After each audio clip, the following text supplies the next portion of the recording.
On September 11th, 2001, firefighter Stephen Siller and his FDNY brethren answered the call to duty. They helped rescue thousands and thousands of people, and they knew that they might not come home. Stephen and 342 firefighters never did make it home that day, as a heartbroken nation looked on in disbelief. Now, 10 years later, over 20,000 people will honor Stephen's memory and the ultimate sacrifice of all 9/11 first responders by running in the footsteps of a hero. Stephen's symbolic of what so many people did that day. Stephen's legacy of courage is carried on through the charity that bears his name. And that's a great thing. And it's helped the family take something terrible and turn it into something wonderful. This is a CBS special presentation, The Firefighter Stephen Siller Tunnel to Towers Run.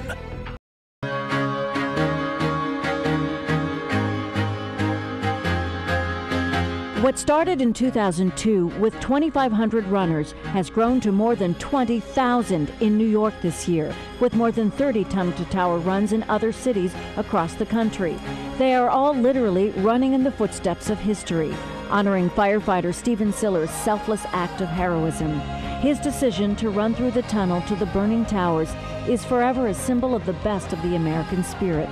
Today's run will also pay tribute to Stephen's fellow 342 firefighters who made the ultimate sacrifice on 9/11. This year, the 10th anniversary of the event, signifying Stephen's run through the tunnel. And we always tell people that Stephen is out there in the name, but there were so many different stories like Stephen's that we can't tell. Some of them that we don't even know were taking place inside the building. 10 years ago, having just finished an overnight shift at Brooklyn Squad 1, Stephen was on his way to play golf with his 3 brothers when he heard the news of the World Trade Center attack on his scanner. Instead of grabbing his golf clubs, he grabbed his turnout gear and headed to the towers, but traffic was stopped at the Brooklyn Battery Tunnel. Undaunted, he strapped on 75 pounds of firefighting gear and ran through the tunnel in hopes of meeting his squad to do the job he'd trained for. I'm sure he was running and saying, God, I have children, but his job was to save people, and that overcame everything. It speaks of great courage and commitment to what he did for a living. For what first responders do, they put their lives on the line every single day. As a family, he has inspired us to become better people because of what he did that day. Stephen was last seen alive on West and Liberty Streets, but his courageous spirit is alive in all who know his story, and it lives on with the creation of the Stephen Siller Children's Foundation. The signature fundraising event is today's Tunnel to Towers run, but there are many other fundraising efforts which have raised more than $10 million over the past decade. People have supported us and supported our mission, and that we've been able to do this unbelievable work. Give yourselves a hand. You've been great tonight. 2 highlights from this past year: actor Gary Sinise and his Lieutenant Dan Band performed in St. Louis. And this month, a fundraising concert on Staten Island, headlined by Five for Fighting. More than a bird, more than a plane. And once again, an artist donated a painting to the foundation to be auctioned off. This year, pop artist Marco showed us his work in progress, his painted tribute to the Tunnel to Towers run. NASCAR is a new foundation donor this year, selling die-cast model cars.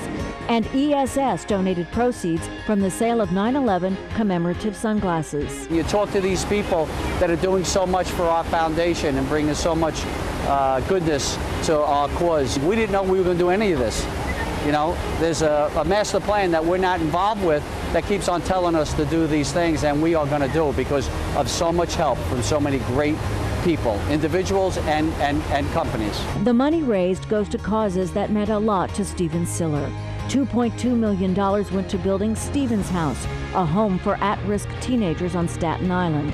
$700,000 went to burn centers in New York and across the U.S. Nearly $500,000 went to awards and scholarship programs. $2 million went to the Katrina Children's Relief Fund. And the Siller Foundation has donated $2.5 million to support military veterans. The main focus is to build specially designed homes for servicemen and women who were wounded in combat in Afghanistan and Iraq. We're taking the most severely injured of them all, the quadruple amputees, and building them homes. Somebody who is completely paralyzed, we're building them a home, and we've just made a commitment to build 38 new homes for our triple amputees out there. Think of the price that they paid, and they're there because of what happened on 9/11. Make no mistake about it. So as a foundation, as a 9/11 foundation, you know, a foundation that was formed because of what my brother did on 9/11, we feel a responsibility to make sure that we take care of the families left behind of our men and women that in uniform that are paying such a big price.